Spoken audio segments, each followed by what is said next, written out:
everybody, and welcome to another episode of the Booze Geek. My name is Charles. I am your host. So for this episode, we're going to be changing a few things up.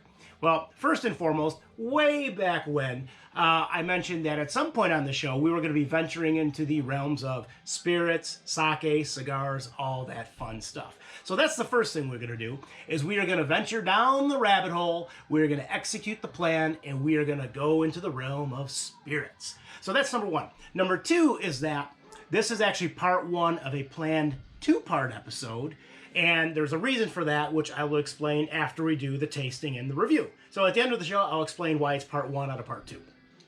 So with that information, what actually will we be tasting today?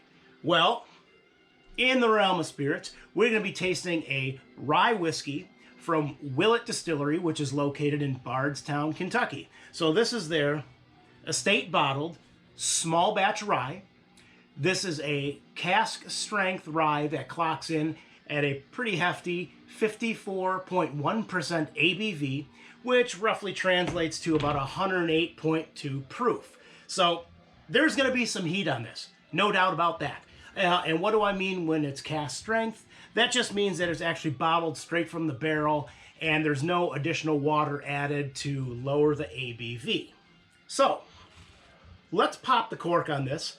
Let's enter the realm of spirits and let's have some fun. Here we go. Okay, there we go. We got it. So let's just get a little pour here. Because unlike craft beer, we don't need that much, right? So here we go. I'll start off with the color. Really, really nice color on that. I mean, that's really nice color. That is a golden honeycomb. And obviously, hey, no carbonation, no carbonation, no veil of white. Imagine that. But we knew that was going to happen. So we got some nice legs coming down the glass here. But let's open this up and we'll give this a nose. Here we go. Spirit number one. Woo!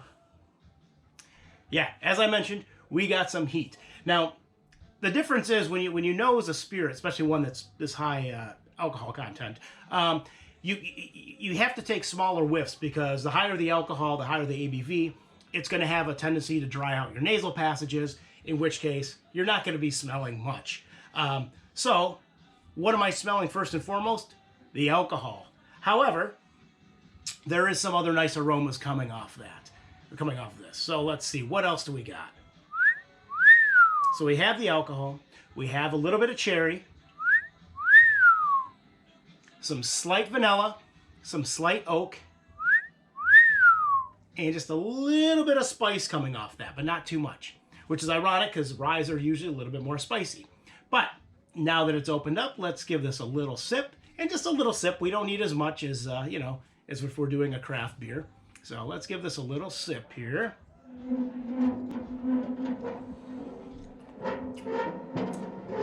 We'll give it the old Kentucky chew. Yeah. Woo! That's nice.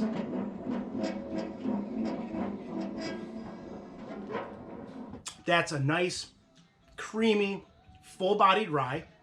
And what's interesting is that for as high as the ABV is on this, yes, I am definitely getting some heat, but not as much as I thought. I mean, it's actually way less than I was getting from the nose.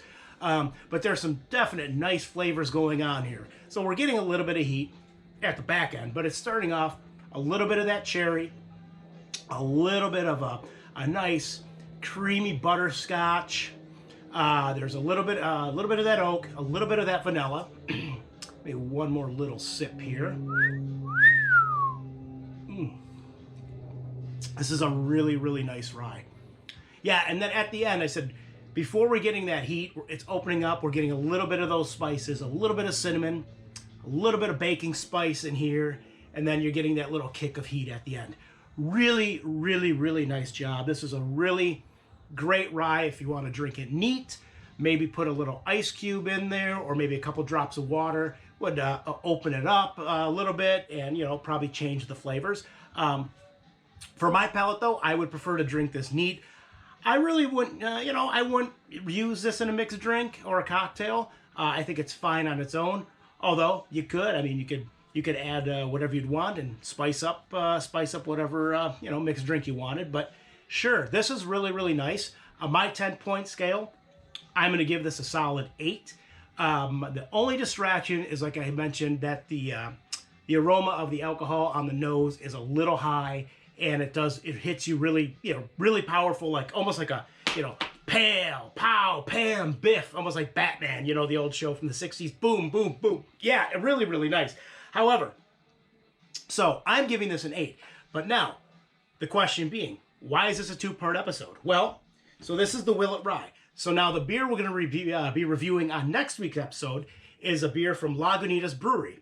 This is a barrel-aged coffee stout. Well, ironically, they're calling this their Willett-ized. So this beer was aged in rye barrels, that came from the Willett Distillery. So I figured, let's start with the Willett Rye. Let's get those flavors. And next week, we're going to find out how those flavors translate into this beer. So with all that being said and all that info, I want to invite everyone to come back next week for part 2. We will dive into the Lagunitas. I want to thank you. I hope you guys enjoyed the review of the Willett Rye. Thank you for watching. As always, you can follow us at the website, www.pubshaveapinted.com, or at the blog, www.pubshaveapinted.blogspot.com. If you're new to the show, please subscribe, give us a thumbs up, and leave a comment down below if you feel so inclined. Thanks for tuning in. We will see you on the next episode. Cheers, Prost, and enjoy.